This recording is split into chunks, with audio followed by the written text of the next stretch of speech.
महाभारत इतिहास में अब तक का सबसे बड़ा युद्ध माना जाता है, जिसमें असंख्य लोगों को अपने प्राणों की बलि देनी पड़ी थी। महान गणितज्ञ आर्यभट्ट के अनुसार महाभारत का युद्ध 3137 ईसा पूर्व में हुआ। 18 दिन के इस युद्ध में प्रत्येक दिन अलग अलग प्रकार की घटनाएं हुई। महान योद्धा मृत्यु को प्राप्त हुए। योगेश्वर श्री कृष्ण ने हर प्रकार से धर्म की रक्षा की।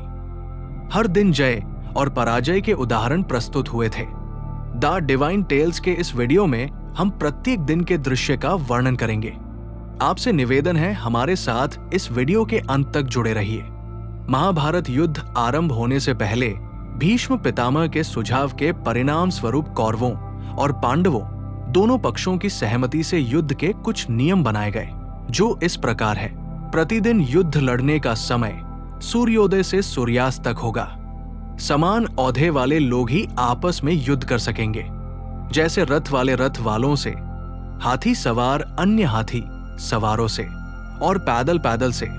यदि कोई वीर युद्ध में भयभीत होकर शरण में आए तो उस पर अस्त्र या शस्त्र से प्रहार नहीं किया जाएगा। युद्ध में जो भी लोग सेवक की भूमिका में होंगे, उन पर किसी भी प्रकार का कोई प्रहार नहीं किया जाएगा। निहत्थे योद्धा पर अस्त्र नहीं उठाया जाएगा। एक वीर के साथ एक से अधिक वीर युद्ध नहीं करेंगे। दोस्तों, अब हम बात करेंगे महाभारत के 18 दिनों की श्रृंखला की। प्रत्येक दिन क्या हुआ और किस पक्ष को क्या हानि हुई, तो आइए शुरू करते हैं। महाभारत युद्ध का पहला दिन। युद्ध आरंभ होने से पहले अर्जुन एवं भगवान कृष्ण का रथ दोनों सेनाओं के मध्य खड़ा था। भगवान कृष्ण अर्जुन को गीता का उपदेश देते हैं। इसी मध्य भीष्म पितामह घोषणा करते हैं कि युद्ध आरंभ होने वाला है। यदि कोई भी योद्धा दल बदलना चाहे तो वो स्वतंत्र है। ये सुनने के पश्चात धृतराष्ट्र का पुत्र युयुत्सु कौरवों का दल छोड़कर पांडवों की ओर चला गया। इसके पश्चात अर्जुन ने अपने देवदत्त नामक शंख से नाद करके युद्ध की घोषणा की। प्रथम दिन पांडवों को अधिक हानि हुई। इस दिन कुल 10,000 सैनिकों की मृत्यु हुई। अभिमन्यु ने भी भीष्म का धनुष और उनके रथ का ध्वज दंड काट दिया। भीम ने दुशासन पर आक्रमण किया। शल्य और भीष्म ने क्रमशः उत्तर और श्वेत का वध किया। ये दोनों विराट नरेश के पुत्र थे। प्रथम दिन की स्थिति देख कौरवों को विश्वास हो गया था कि वह विजयी होंगे। दूसरे दिन गुरु द्रोणाचार्य और धृष्टद्युम्न अर्जुन और भीष्म के मध्य युद्ध हुआ। सात्यकी द्वारा भीष्म के सारथी को घायल किया गया। द्रोण ने सात्यकी का कई बार धनुष तोड़ा और बार बार उसे पराजित किया। भीष्म ने अर्जुन एवं कृष्ण को घायल किया। भीम का युद्ध निषाद और कलिंगों के साथ हुआ और भीम ने हजारों की संख्या में सैनिकों का वध कर दिया। कौरवों के पक्ष में केतुमान, कलिंगराज, भानुमान और बहुत से कलिंग वीर योद्धा मारे गए। अर्जुन ने भीष्म को नरसंहार करने से रोक कर रखा और इस प्रकार दूसरा दिन पांडवों के पक्ष में रहा एवं कौरवों को नुकसान हुआ। युद्ध का तीसरा दिन। दोनों पक्षों ने सैन्य व्यूह की रचना की। पांडवों की ओर से भीम और अर्जुन एवं कौरवों की ओर से दुर्योधन सुरक्षा कर रहे थे। तीसरे दिन भीम ने घटोत्कच के साथ मिलकर दुर्योधन की सेना को युद्ध से भगा दिया। ये देख भीष्म ने भीषण संहार मचा दिया। तब भगवान कृष्ण ने अर्जुन से भीष्म का वध करने के लिए कहा, परंतु अर्जुन साहस नहीं जुटा पाए। तब भगवान कृष्ण स्वयं ही भीष्म का वध करने के लिए आगे बढ़ते हैं। ये देख अर्जुन ने कृष्ण को आश्वासन दिया कि अब वो पूरे साहस के साथ युद्ध करेंगे। इसके पश्चात अर्जुन ने इस दिन कौरव सेना का भीषण संहार किया, जिसमें उन्होंने क्षुद्रिक, प्राच्य, शौवीर आदि गणों को समाप्त कर दिया। भीम ने भी सैकड़ों सैनिकों को मार गिराया और इस दिन भी कौरवों को अधिक हानि हुई। चौथा दिन। चौथे दिन कौरवों ने अर्जुन पर बाणों की वर्षा कर दी, परंतु अर्जुन ने बाण चलाने वाले सभी सैनिकों को मार गिराया। इस दिन भीम ने कौरवों की सेना में भय व्याप्त कर दिया था। दुर्योधन ने भीम का वध करने के लिए अपनी गज सेना को भेजा, परंतु भीम ने घटोत्कच की सहायता से पूरी सेना को समाप्त कर दिया और 14 कौरवों का वध किया। इस दिन भीष्म को अर्जुन और भीम ने चुनौती दी। 5वां दिन। 5वें दिन भीष्म ने पांडव सेना में हाहाकार मचा दिया। इस दिन दोनों ही पक्षों के सैनिकों का बड़ी संख्या में वध हुआ। भीष्म को नियंत्रण में करने के लिए अर्जुन और भीम ने उनके साथ युद्ध किया। सात्विकी ने द्रोण को नियंत्रण में रखा, परंतु बाद में भीष्म द्वारा सात्विकी को युद्ध स्थल से भगा दिया गया। इस दिन सात्विकी के 10 पुत्र मृत्यु को प्राप्त हुए। 6ठा दिन। दोनों पक्षों ने अपनी अपनी सेनाएं युद्ध क्षेत्र में उतारी। पांडवों की सेना मकरव्यूह आकार और कौरवों की सेना क्रोचन व्यूह आकार की थी। दोनों सेनाओं में भयंकर युद्ध हुआ और दुर्योधन अपनी सेना की हानि देखकर बार बार क्रोधित होता रहा, परंतु भीष्म उसे समय समय पर समझाते रहे और इस दिन के अंत में भीष्म ने पांचाल सेना का संहार किया। 7वां दिन। 7वें दिन फिर से दोनों पक्षों ने भिन्न भिन्न आकृति में युद्ध क्षेत्र में अपनी सेनाएं एकत्रित की। पांडवों ने वज्रव्यूह और कौरवों ने मंडलाकार व्यूह की आकृति में सेना व्यवस्थित की। मंडलाकार में हाथी अनेक रथों के द्वारा, रथ अश्वारोहियों के द्वारा, अश्वारोही धनुर्धर के द्वारा और धनुर्धर सैनिकों द्वारा सुरक्षित किए गए। इस पूरी सेना के बीच में दुर्योधन था। इतनी सुरक्षा और युक्ति के बाद भी अर्जुन ने कौरवों की सेना में हाहाकार मचा दिया। इस दिन धृष्टद्युम्न द्वारा दुर्योधन को पराजित किया गया। अर्जुन की दूसरी पत्नी उलूपी के पुत्र इरावान ने विंध और अनुविंध को परास्त किया। नकुल और सहदेव ने शल्य को युद्ध क्षेत्र से भगा दिया। दूसरी ओर भक्तदत्त ने घटोत्कच को युद्ध क्षेत्र से भगाया और भीष्म ने पांडव सेना का भयंकर संहार किया। इस दिन विराट पुत्र शंख मारा गया, जो कौरव सेना के लिए एक बहुत बड़ी हानि थी। 8वां दिन। पांडवों ने 3 शिखर वाले व्यूह की रचना की और कौरवों द्वारा कछुआ व्यूह की रचना की गई। इस दिन भीम ने दुर्योधन के 8 भाइयों का वध किया। वही अर्जुन पुत्र इरावान का वध बकासुर पुत्र अम्बुलुस के द्वारा किया गया। घटोत्कच ने दुर्योधन पर शक्ति का प्रयोग किया, परंतु प्रहार के समय ही बंगनरेश मध्य में आ गए और प्रहार स्वयं पर लेकर दुर्योधन के प्राण बचा लिए और इस प्रकार इस दिन बंगनरेश की मृत्यु हुई। शक्ति के प्रहार के कारण दुर्योधन घटोत्कच से भयभीत था। इसके पश्चात भीष्म से आज्ञा लेकर भक्तदत्त ने घटोत्कच को पराजित कर भीम समेत अनेक पांडव सैनिकों को पीछे की ओर धकेल दिया और 8वें दिन भीम ने दुर्योधन के 9 अन्य भाइयों का वध किया। इस प्रकार एक ही दिन में धृतराष्ट्र के कुल 17 पुत्र मारे गए। इस दिन दोनों ही पक्षों को क्षति पहुंची, परंतु कौरवों को अधिक हानि का सामना करना पड़ा।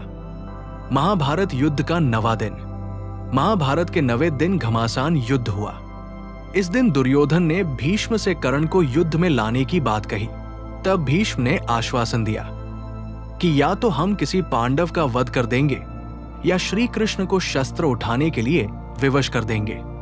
इसके पश्चात भीष्म ने अर्जुन के रथ को ध्वस्त कर अर्जुन को घायल कर दिया और अंततः श्री कृष्ण को युद्ध में शस्त्र न उठाने की प्रतिज्ञा तोड़ने पड़ती है और कृष्ण अर्जुन के रथ का पहिया उठाकर भीष्म की ओर दौड़ पड़ते हैं, परंतु कुछ ही क्षणों में वो शांत हो जाते हैं। इस दिन भीष्म ने पांडवों की सेना का भारी संख्या में वध किया, जिस कारण पांडवों को 9वें दिन बहुत बड़ी हानि का सामना करना पड़ा। 10वां दिन। क्योंकि भीष्म ने पांडवों की अधिकांश सेना को समाप्त कर दिया, पांडवों की सेना में भय व्याप्त हो गया। तब भगवान कृष्ण के कहे अनुसार पांडव भीष्म के पास जाकर उनकी मृत्यु का उपाय पूछते हैं। कुछ देर विचार करने के पश्चात भीष्म ने पांडवों को उपाय बताया। इसके बाद भीष्म ने मत्स्य और पांचालों का संहार किया। पांडव पक्ष ने शिखंडी को भी भीष्म के साथ युद्ध करने के लिए भेजा। शिखंडी को डटा हुआ देखकर भीष्म ने अपने अस्त्र और शस्त्र त्याग दिए और अर्जुन ने न चाहते हुए भी भीष्म की देह को बाणों से भेद दिया। इस प्रकार 10वें दिन भीष्म बाणों की शैया पर लेट गए। भीष्म को अपने पिता शांतनु से इच्छा मृत्यु का वरदान प्राप्त था, इसलिए उन्होंने उत्तरायण होने पर ही अपनी देह त्यागी। इस दिन कौरवों ने अपने एक योद्धा को खोया, इसलिए कौरव पक्ष को अधिक क्षति हुई। महाभारत युद्ध का 11वां दिन। भीष्म का बाणों की शैया पर लेटने के पश्चात कर्ण के सुझाव के परिणाम स्वरूप द्रोण को सेनापति बनाया गया। दुर्योधन और शकुनी ने द्रोण से कहा कि यदि युधिष्ठिर को बंदी बना लिया जाए तो युद्ध उसी क्षण समाप्त हो सकता है। जब दिन के अंत में द्रोण युधिष्ठिर को पराजित करने के पश्चात जैसे ही उन्हें बंदी बनाने के लिए आगे बढ़ते हैं, तब अर्जुन ने बाणों की बौछार करना आरंभ कर दी और युधिष्ठिर को बचा लिया। इस दिन कर्ण ने पांडवों की सेना का बड़ी संख्या में संहार किया। फिर सात्विकी तथा कर्ण, भीम तथा शल्य, सहदेव तथा शकुनी एवं अर्जुन और सुशर्मा के मध्य युद्ध हुआ। इस दिन पांडवों को अधिक क्षति का सामना करना पड़ा। 12वां दिन। 12वें दिन कौरव युधिष्ठिर को बंदी नहीं बना पाए, इसलिए अगले दिन कौरवों ने फिर से योजना बनाई और त्रिगर्त देश के राजा को युधिष्ठिर से बहुत दूर अर्जुन को युद्ध में व्यस्त करने के लिए कहा, जिससे अर्जुन की अनुपस्थिति में युधिष्ठिर को आसानी से बंदी बनाया जा सके। परंतु अर्जुन समय पर पहुंच गए और उन्होंने फिर से युधिष्ठिर को बचा लिया। अर्जुन को दूर ले जाते समय युधिष्ठिर के साथ सात्यकी थे।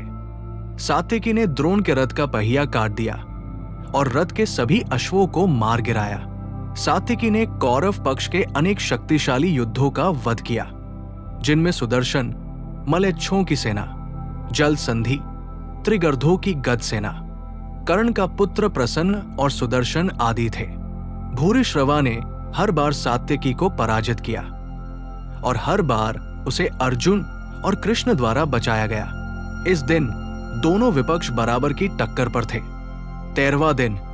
दुर्योधन ने राजा भक्तदत्त को अर्जुन से युद्ध करने के लिए भेजा। भक्तदत्त ने भीम को पराजित किया और इसके पश्चात भक्तदत्त और अर्जुन का युद्ध हुआ और इसी बीच भक्तदत्त ने अर्जुन पर वैष्णवास्त्र से प्रहार किया। श्री कृष्ण ने वैष्णवास्त्र को अपने ऊपर लेकर अर्जुन की रक्षा की। भक्तदत्त की आयु बहुत अधिक होने के कारण उनके माथे की खाल आंखों तक आती थी, जिससे उन्हें दिखना बंद हो जाता था। खाल आंखों पर ना आए, इसके लिए भक्तदत्त माथे पर पट्टी बांधते थे। अर्जुन ने भक्तदत्त पर प्रहार कर उनके आंखों की पट्टी खोल दी, जिससे भक्तदत्त को दिखना बंद हो गया और इसी अवसर का फायदा उठाकर अर्जुन ने भक्तदत्त का वध कर दिया। इसी दिन ऐतिहासिक व्यूह चक्रव्यूह की रचना कौरवों द्वारा की गई। युधिष्ठिर के लिए रचे गए चक्रव्यूह को तोड़ना केवल अभिमन्यु ही जानता था, परंतु चक्रव्यूह से कैसे निकलना है ये अभिमन्यु को ज्ञात नहीं था। अभिमन्यु के साथ युधिष्ठिर, भीम और अन्य लोग भी थे। जैसे ही वे चक्रव्यूह के द्वार पर पहुंचे, उन सबको जयद्रथ ने रोक लिया और केवल अभिमन्यु ही प्रवेश कर सकता है। और फिर कर्ण के कहे अनुसार कौरव पक्ष के 7 महान योद्धाओं जयद्रथ, अश्वत्थामा, कर्ण, द्रोण, लक्ष्मण, दुर्योधन, शकुनी इन सब ने मिलकर अभिमन्यु पर आक्रमण किया। अपने पुत्र अभिमन्यु के वध की सूचना से अर्जुन शोकाकुल हो उठे और अगले दिन सूर्यास्त से पहले ही जयद्रथ को मारने की प्रतिज्ञा ली। उन्होंने वचन लिया कि यदि ये संभव नहीं हो सका तो वो अग्नि समाधि लेंगे। इस दिन पांडव पक्ष मजबूत रहा, परंतु पांडवों को अभिमन्यु की मृत्यु के कारण एक बहुत बड़ी क्षति का सामना करना पड़ा। 14वां दिन। अर्जुन की अग्नि समाधि प्रतिज्ञा को सुनकर कौरव बहुत प्रसन्न हुए, क्योंकि वे जानते थे कि जयद्रथ जैसे महान योद्धा को इतने कम समय में पकड़कर उसका वध करना अर्जुन के लिए संभव ही नहीं है। और साथ ही कौरवों ने निश्चय किया कि जयद्रथ को किसी भी कीमत पर वे बचाकर ही रहेंगे और अर्जुन को अग्नि समाधि लेने के लिए विवश होना पड़ेगा। द्रोण ने आश्वासन दिया कि वह जयद्रथ को बचा लेंगे और उन्होंने जयद्रथ को सेना के सबसे पिछले भाग में छिपा दिया।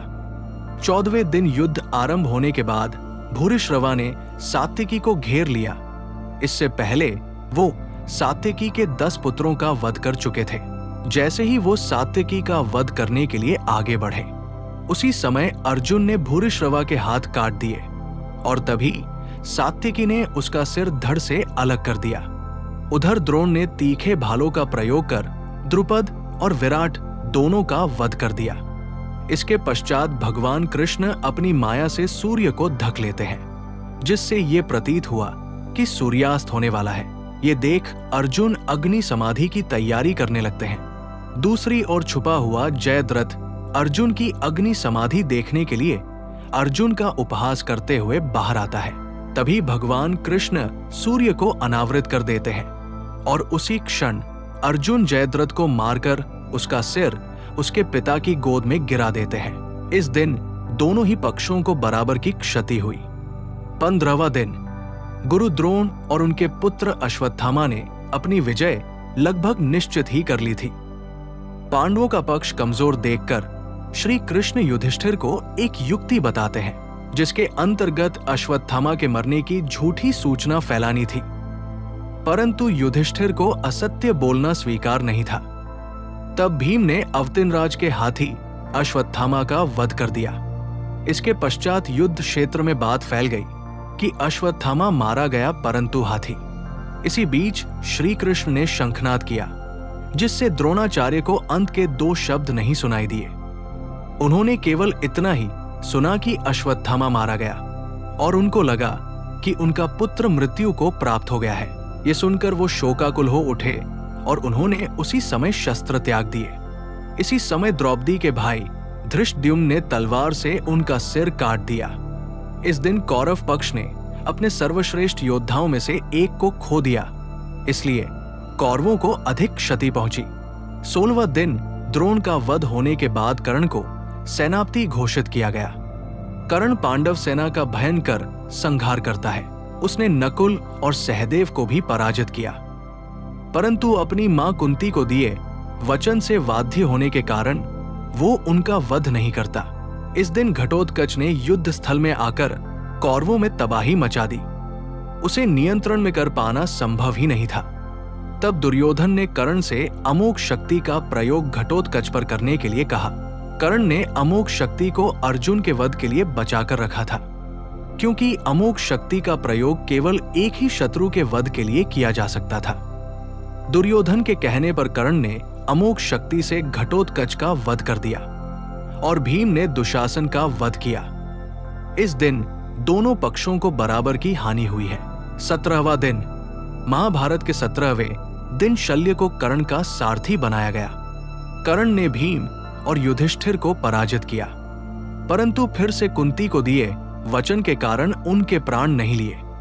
इसके पश्चात कर्ण और अर्जुन के मध्य युद्ध हुआ। युद्ध के बीच कर्ण के रथ का पहिया धरती में धंस गया और वो पहिया निकालने में व्यस्त हो गया। इसी के चलते श्री कृष्ण ने अर्जुन को कर्ण का वध करने का आदेश दिया। इस प्रकार अर्जुन ने असहाय अवस्था में कर्ण का वध किया। कर्ण की मृत्यु के पश्चात कौरव पक्ष का मनोबल पूरी तरह टूट चुका था। कर्ण के बाद शल्य को सेनापति घोषित किया गया और दिन के अंत में शल्य का वध युधिष्ठिर के द्वारा किया गया। इस दिन कौरव पक्ष को भयानक क्षति हुई है। महाभारत युद्ध का 18वां दिन। 18वें और अंतिम दिन कौरवों के श्रेष्ठ योद्धाओं में से केवल 3 शेष थे, अश्वत्थामा, कृतवर्मा और कृपाचार्य। अश्वत्थामा ने प्रतिज्ञा ली कि वो इस दिन पांडवों का वध करेगा। इन तीनों योद्धाओं के द्वारा रात्रि में पांडवों के शिविर पर आक्रमण किया गया।